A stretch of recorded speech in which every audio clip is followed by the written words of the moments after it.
Good morning friends, मैं देवेंद्र त्रिपाठी। आज हम क्लास 10th के पोएट्री के सेकंड लेसन का अध्ययन करेंगे, जिसका नाम है द साम ऑफ लाइफ, यानी जीवन के उद्देश्य या जीवन के भजन। ये जो है हेनरी वर्ड्सवर्थ लॉन्गफेलो द्वारा रचा गया है, मतलब कि कंपोज किया गया है। इनका जो लाइफ स्पेन है 1807 से लेकर के 1882 तक है। इन्होंने जीवन के उद्देश्य के बारे में बताया है। इन्होंने कहा है, life is real, life is earnest and the grave is not its goal. Real माने होता है वास्तविक, अर्नेस्ट माने गंभीर, ग्रेव माने गंभीर होता है, ग्रेव माने कब्र भी होता है, लेकिन यह मृत्यु से तात्पर्य है। यानी जीवन वास्तविक है, जीवन गंभीर है, मृत्यु इसका लक्ष्य नहीं है। डस्ट द वर्ट, तुम धूल से बने हो, टू डस्ट टर्नेस्ट, और तुम पुनः धूल में मिल जाओगे। Was not spoken of the soul, यह आत्मा के बारे में नहीं कहा गया है। नॉट एंजॉयमेंट एंड नॉट सारो, ना तो दुख और ना तो सुख, ना तो सुख और ना तो दुख। इज आवर डिस्टाइन एंड, यानी हमारा पहले से लिखा हुआ भाग्य है अथवा वे, यानी मार्ग है।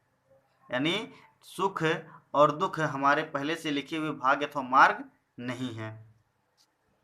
बट टू एक्ट, लेकिन हमें कार्य करना है। दैट माने कि इच टुमारो, यानी प्रत्येक आने वाला कल, find us further than today, यानी प्रत्येक आने वाले कल को हम आज से आगे पा सकें।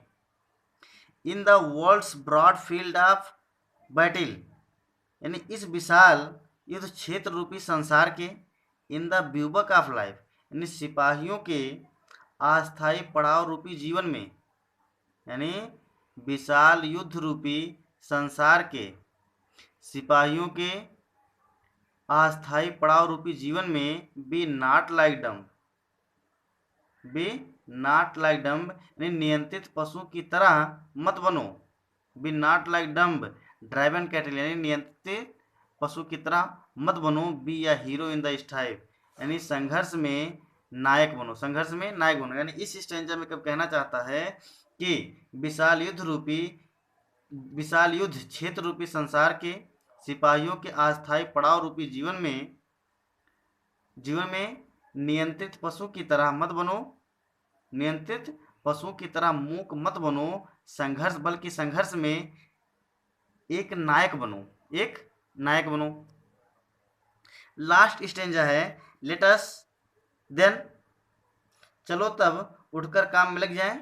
यानी यहाँ पे कह रहा है कि let us then be up and doing with a heart for any fate.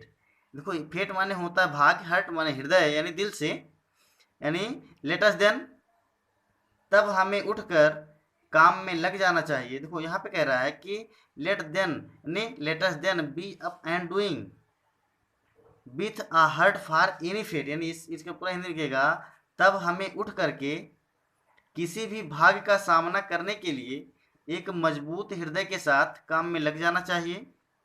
Still achieving, still pursuing, हमेशा प्राप्त करते हुए, हमेशा अपने लक्ष्य को प्राप्त करते हुए, एंड परसुइंग, और उसका पीछा करते हुए।